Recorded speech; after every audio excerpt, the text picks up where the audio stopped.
Sam Healey, oh, really, it's top 100 games.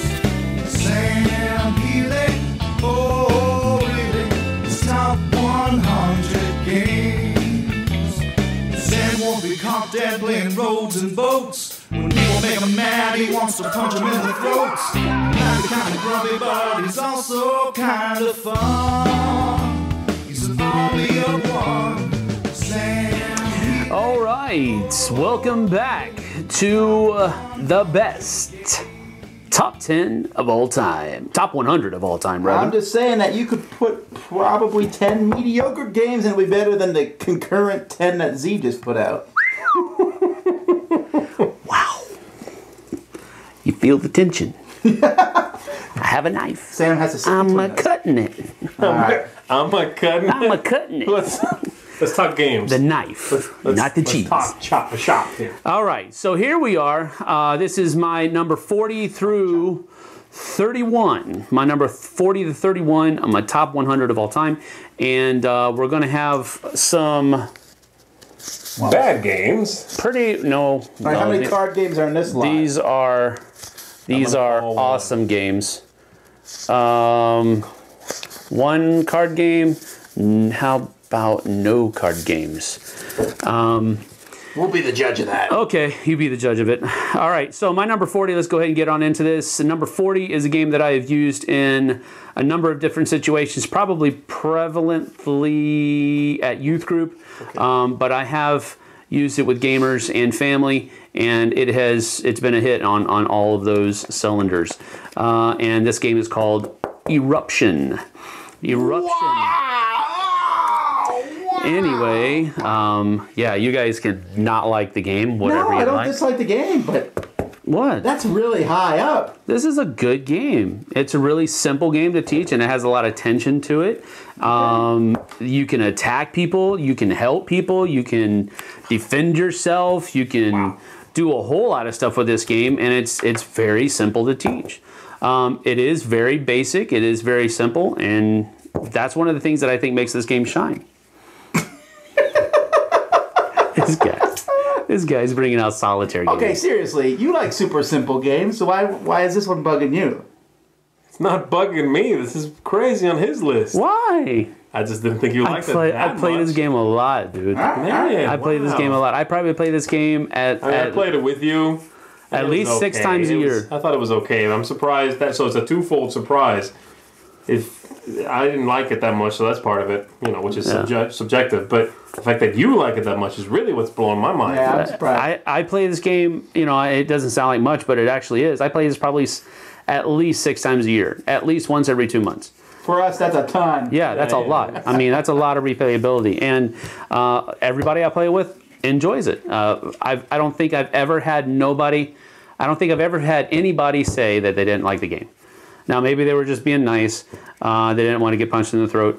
Yeah, but that's just the way it is. So my number 40 is Eruption. Okay. My number 39. It can only get better from here. Wow, this guy. Bring it. Have you been watching his list? It's awful. Yeah. It's going downhill. My number 39 is a game that was given the theme of putting together the Constitution and all the delegates coming into. Wow, look at this guy! I want to slap him. Really? That's the theme of what game? It's called Founding Fathers. Oh. It's called Founding Fathers. You're Wait, sending. do you think that's a bad theme? That's a totally cool theme. Oh, no. Totally cool Bologna. theme. Come on. Bologna, he says. Alphonse! Yes, it sounds like a boring theme. This is a very cool awesome This is a theme. very cool theme. All right, cool. Very cool theme where you're sending, each state is sending delegates, well, colony, state, however you want to put it. At this point, they were states, sending delegates to put together the Constitution. And it was, when I played it, Joe actually taught it to us because you had it, I think, and he already knew how to play it, or did you teach it? Anyway, it was me, Tom, and Joe playing it for the first time, and I've been enamored with it ever since. It's Actually, I've been watching going back and watching the John Adams TV show, and Which Z thinks is boring. Really? I haven't seen it, but I would watch it. Wow. Oh, yeah, so Anyway, like Paul Giamatti. he does an awesome job. Anyway, totally makes me want to play this game again, just because of the theme. It just I want to play this game again, and it's just the theme is really what kind of made it stand out for me. All right. So number 39, Founding Fathers. Number 38, again heavy theme, but mechanics work well with the theme. Number 38, Freedom, the Underground Railroad. I'm a fan of history, and I love games that teach you history without it feeling like it is teaching you history. Right, without it forcing itself. Right, without cramming it down your throat and all that kind of stuff. And I think that's what Freedom, the Underground Railroad does. It teaches you something about the struggle that was there and how difficult it was to escape without making it feel like you're learning something. And Freedom, the Underground Railroad did that very well, and was very deserving of some of the awards that it got this year. So, That's a good number one. 37. That's my number 38, Freedom Underground Railroad. Number 37 has a different name now. I'm just going to call it Age of Empires 3. What is it called now? Empire's Age of Discovery. Imperialism or- Age of Is that a Discovery. print? I don't think it matters. Okay, well, Age of Empires Empire 3. Age of Discovery. Glenn Drover's Empire's Age of Discovery. Oh, okay, well, Yeah. it's too long of a title. Now, I think this one is one that you liked more with the expansion. Yeah. You, Yeah, when you have the actual national powers that you can, national abilities or whatever you want to say. That was a cool idea. That was a very good idea that they added to this Played game. that expansion. It's a really small expansion, adds like a special power for each nation, and adds more buildings, Yeah. basically. Okay. I enjoyed it before that, but that expansion really pushed it forward a little bit. The models were very good. The board was very well designed. Everything worked well together. Had that worker placement kind of idea where you can send out different kinds of people, missionaries, soldiers, or captains, and that type of stuff, and they all did different things, and they all helped your country in different ways. And I really enjoyed that, and it had the strong historical theme to it too, flavor. Yeah. So It was one of the first games that did worker placement where the workers were different. yeah, Where each worker had its own job it could do that other workers couldn't do, and it did so in more games would do that? it It's a did cool so in idea. a really thematic way. It made sense. It was very thematic game. very well. All right, so my number 37 is Glenn Drover's Just Age of Empires. Age of Empires The board game. 3 Discovery, the board game thingy. Discovery of the board game. My number 36 is one of the 2 ways that I will play Catan. And I've already talked about On his dick. one of them, So we and that is make that joke already. I feel like You already mentioned the Starfares. Starfares of Catan, correct? This one has to be tied to a specific country. Sure. right? Yes, Germany. it is tied to a specific country. Catan Geographies, Germany. I think you should get a shirt that says Catan Germany champion, because you talk about this game more than probably anyone else put together. Maybe Klaus so. too. That's for sure. No, again, Catan is an okay game. It's not bad. It's just it's done. Catan Geographies Germany, though, has a little bit left in the tank. It's got 3 years, that's off the list.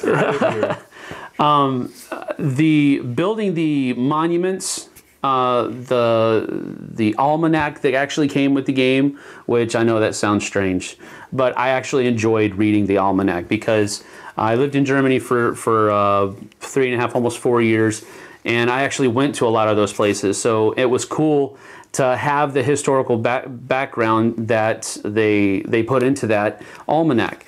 They also put historical background into the board, and so I just really think that's awesome, and I wish more people would do that.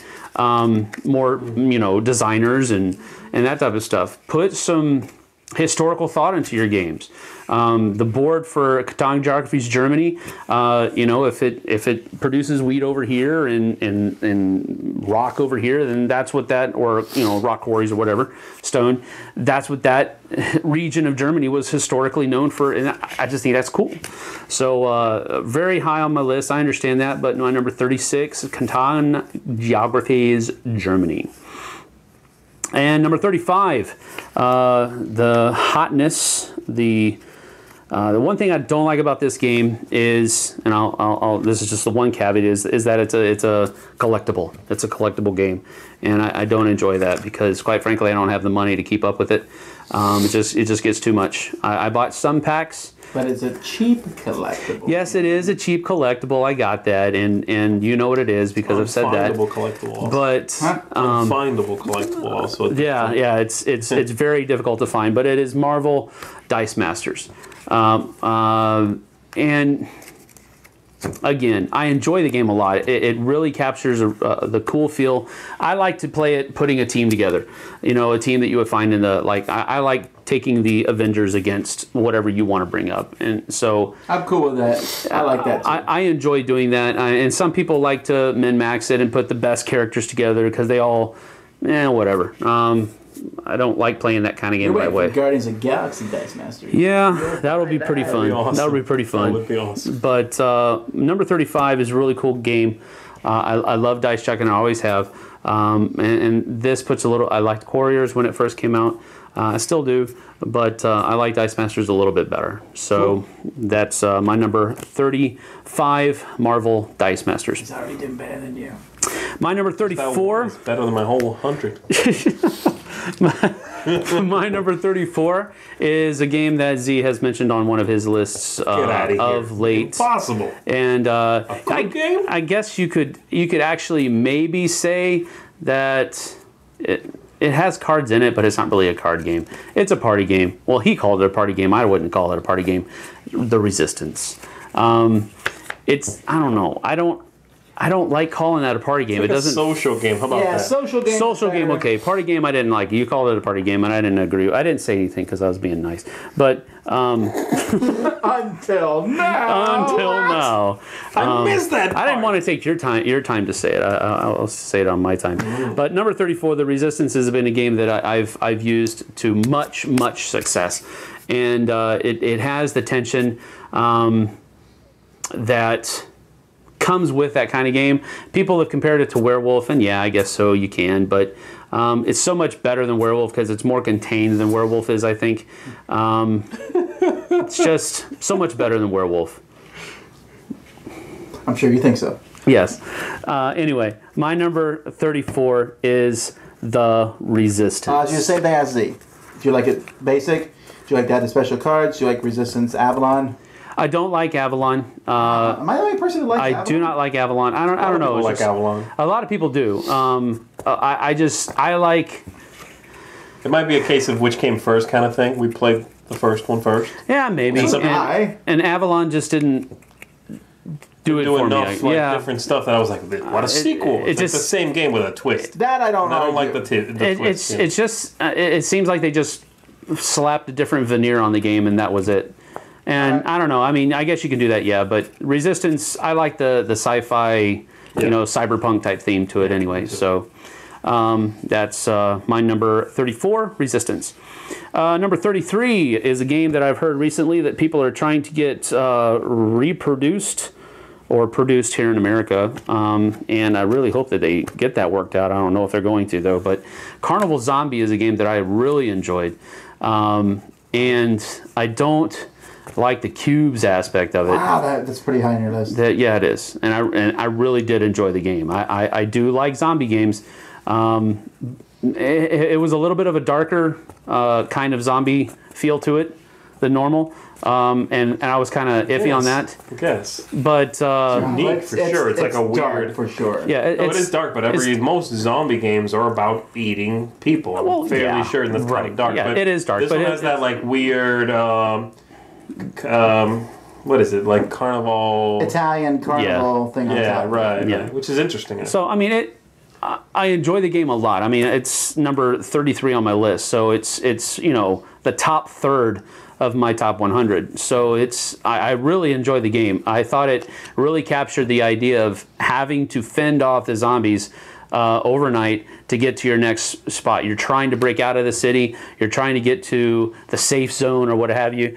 And it's like a combat retreat where you have to fight them off, then you travel through the day, and then you have to fight them off again. I really enjoyed that. I just thought that theme was really good, and the mechanics worked well with the theme.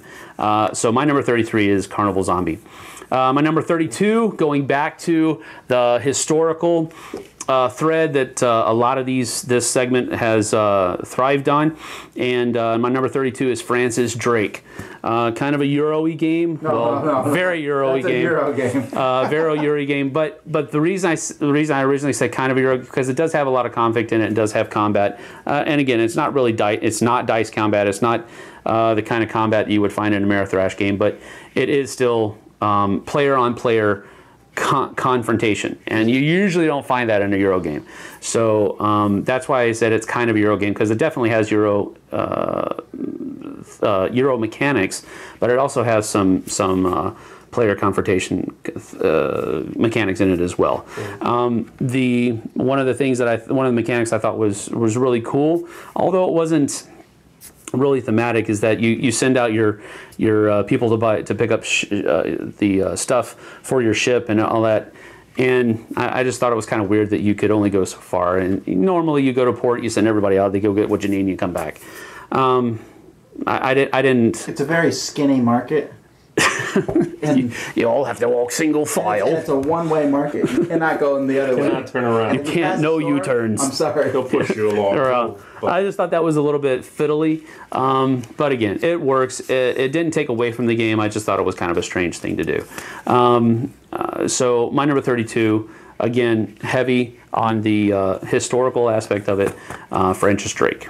And my number 31 for the last one of this segment is a game that we have talked about a lot, especially with the fantasy theme list that we just did, and it is Small World. Now, Wow. I would I was like going to put this in your top 10. No, it's not top 10, obviously. But I want to correct something, because a lot of people said that I said this was a light fantasy game, and it is a light fantasy game, but I'm not saying that it is light on the fantasy aspect of it. I said it's a light game that is fantasy. So you need to listen better. It's not light on the fantasy aspect. It's light on the gameplay aspect. It has a very strong fantasy theme, and I thought I actually said that. I could be wrong. But it has a very strong fantasy theme to it because of all of the different roles, because of all the different races and all the different powers that are matched with the races. It's very, very strong fantasy theme. Yeah. But it's a very light game as far as I'm concerned. Very cool area control thing. Having your races go into decline was I thought kind of innovative at that point. And it's a really easy game that a lot of people get into. Underground was not bad. I enjoyed Underground, but I'm still talking base game here. I like the base game better than Underground. All of the different races that come along with the other expansions, though, are cool. 6-player board, and that board where you put the thing together. Yeah, 6-player die. We'll see. I'm really Didn't like pumped, that very and much. I know you're going to like when we get the deluxe version. Yeah. It's going to be cool to look at. Yeah, that's going to be fun. That's going to be fun to play. But my number 31, close out this segment of my top 100, Small World. Huzzah! So, thank you for joining and tuning in. I'll wait to see you next time. Bye. See ya. Throats. Like the kind of grumpy, but he's also kind of fun. He's an army of one. Sam Healey, oh, really? It's top 100 games.